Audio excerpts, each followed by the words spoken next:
ওম নমঃ শিবায়। আজকের মহাবাক্যের তারিখ 27 আগস্ট 1965। বাবা বোঝান, প্রিন্স প্রিন্সেসদের যখন যখন কনফারেন্স হতো তো সবাই তারা নম্বর অনুযায়ী বসত। তারা জানতো অমুকের রাজধানী অনেক বড়, তাদের বড় মনে করে সম্মান প্রদর্শন করত, নমন করত। তো কেন না উচ্চ তৈরি হই? হৃদয় ভঙ্গ কেন হবে? বাচ্চারা পুরুষার্থ করে ফলো করো। সূর্যবংশী সিংহাসনের মালিক হও, স্বর্গে এসো। পাশ না করলে চন্দ্রবংশীতে চলে যাও। 2 কলা কম হয়ে যায়। বাচ্চাদের নেশা থাকা উচিত। কেউ তো বাবার আদেশও মানে না। বাবার কাছে জানতে চাইলে যে বাবা আমরা কি আজ্ঞাকারী, তো বাবা ঝট করে বলে দেবেন। বাবা বাচ্চা বাচ্চা বলে সম্বোধন করেন, কিন্তু কুপুত্র নাকি সুপুত্র সে তো বাবা হৃদয়ই বুঝতে পারেন। বাবার কাছে এক দারোয়ান ছিল, তাকে এত সম্মান দিতেন যে যতটা সম্মান সেলসম্যানেরও ছিল না, কারণ অনেক অনেস্ট, সৎ ছিল। লাখ টাকার জিনিস বাইরে রেখে সিন্দুক খুলে চলে যেতেন। ফিরে এলে তাড়াতাড়ি এসে বলতো যে বাবা আপনি চাবি ছেড়ে গেছেন। বাবা তার অনেক খাতির যত্ন করতেন। এমন বাধ্য বাচ্চা আমাদের কাছে এখানেও নেই। একটু বোঝালেই যেন মৃত হয়ে যায়, তারপরও তাদের সবাইকে ওঠাতে থাকেন। বাবা বলতে পারেন যে এখনো তো তোমরা আয়রন এজ থেকে কপার এজ পর্যন্ত পৌঁছাওনি। কেউ ট্রেটারও হয়ে পড়ে তো কত লোকসান করে দেয়। বাবা তো তারপরও হলেন মিষ্টি। বোঝেন যে ড্রামা অনুসারে তাদের ভাগ্যে নেই। সার্ভিসের পরিবর্তে ডিসসার্ভিস করতে থাকে। তারা কি পথ পাবে? অন্তরে তো থাকে না যে বেচারাদের ভাগ্যে কিছুই নেই। না হলে তো শ্রীমতে চলে অনেক শ্রেষ্ঠ হতে হয়, কিন্তু মায়া চলতে দেয় না। নাক ধরে তারপর মুখই ঘুরিয়ে দেয়। শ্রীকৃষ্ণের পা দেখায় নরকের দিকে, হাতে স্বর্গ। এও হলো যাত্রা, তাই না? বলে যে আমি আসছি। তোমরা সবাই জানো যে আমরা নিজের বাদশাহীতে আসছি। তো স্থায়ী খুশি থাকা উচিত, তাই না? মায়া প্রতি মুহূর্তে ভুলিয়ে দেয়। অঙ্গদের সমান স্থিরিয়াম হওয়া উচিত, তাই না? মায়া আমাদের কি করতে পারে? আমরা তো বাবার হয়েছি। পরীক্ষা তো অনেক আসবে, তুফান অনেক আসবে। যে শক্তিশালী তার সাথে মায়া শক্তিশালী হয়ে লড়াই করবে।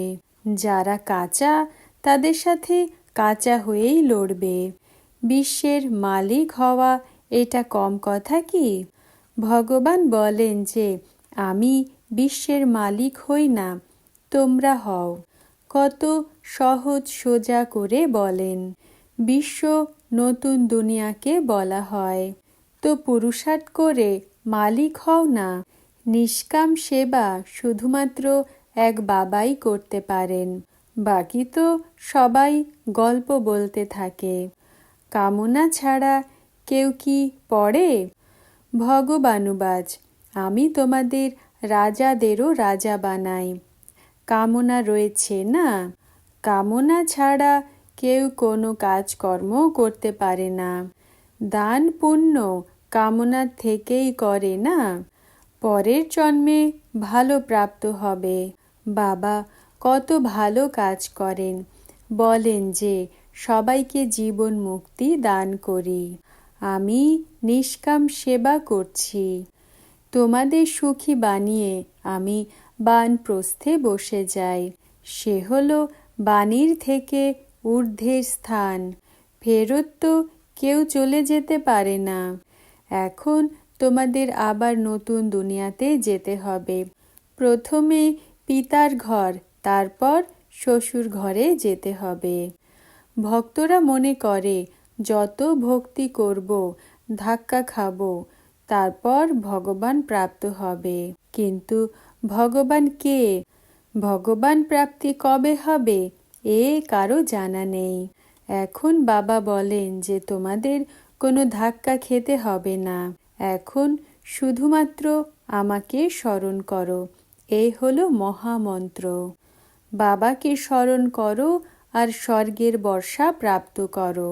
গীতাতে শুধুমাত্র ভুল করে দিয়েছে যে বাবার বদলে বাচ্চার নাম দিয়ে দিয়েছে। গীতা খণ্ডন হবার কারণে সব শাস্ত্র খণ্ডিত হয়ে যায়। ওই সব শাস্ত্র হলো বইয়ের পাতা, তার থেকে বর্ষা প্রাপ্ত হতে পারে না। বর্ষা প্রাপ্ত হয় গীতা মাতার থেকে। গীতা মাতা, আচ্ছা তার পিতাকে? বলা হয় তুমি মাতা পিতা, আমরা তোমার বালক। তোমার এই গীতা জ্ঞান শুনে আমাদের স্বর্গের সুখ প্রাপ্ত হয়। এই কথাকে তোমরা বাচ্চাদের মধ্যেও নম্বর অনুযায়ী পুরুষার্থ অনুসারে বুঝে গেছে। এ হলো অসীম জগতের বাবার স্কুল। পড়াশুনো তো রোজ করা উচিত। যদি কোনো কারণ থেকে থাকে তো সেটা বলা উচিত, জিজ্ঞাসা করা উচিত যে আমরা এই পরিস্থিতিতে কি করব। সব কথাতেই যুক্তি বলে দেওয়া হয়। আচ্ছা, ওম নমঃ শিবায়। আজকের বরদান, কামধেনু ভব। ব্যাখ্যা: কামধেনুর অর্থই হল যে সবার মনোকামনা পূরণ করে। যার নিজের সর্বকামনা পূর্ণ হবে সেই অন্যের কামনাও পূর্ণ করতে পারবে। সদা এই লক্ষ্য যেন থাকে যে আমাকে সর্বের মনোকামনা পূর্ণ করানোর দেবী মূর্তি হতে হবে। সবার ইচ্ছা পূর্ণ করানোর ইচ্ছা মাত্রম অবিদ্যা হতে হবে, এমন অভ্যাস করতে হবে। সদা নিজেকে দাতা অথবা মহাদানী ভাবতে হবে। ওম নমঃ শিবায়।